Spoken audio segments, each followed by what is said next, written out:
Available pa rin po yung mga roosters natin. Yan, 4 months.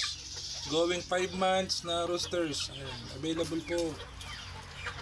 Yung mga hen po, sa mga nagtatanong, hindi po available yung mga hen natin kasi for breeding purposes po natin yung mga naka-line up na mga bagong hen. Mga pamalit po natin yan sa mga bagong breeders natin.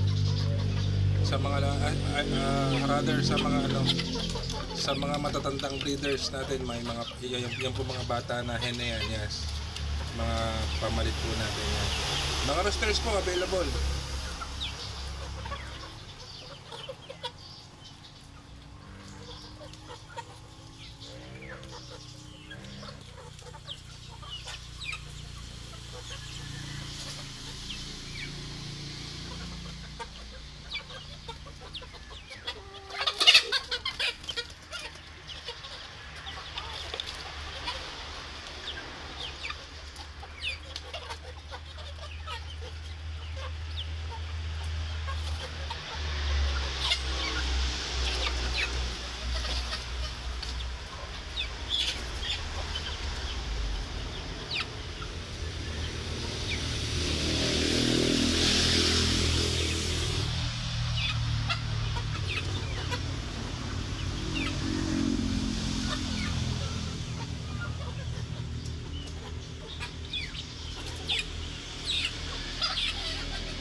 Yan, mga quality darag roosters.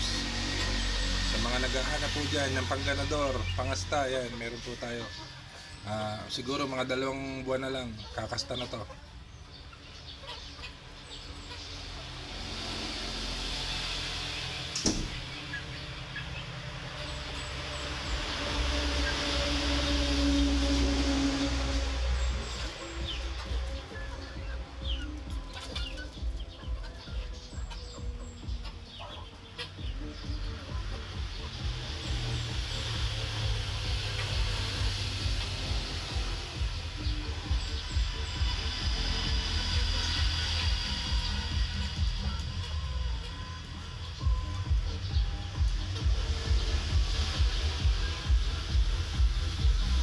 Ayun, thank you po. PM lang po kayo.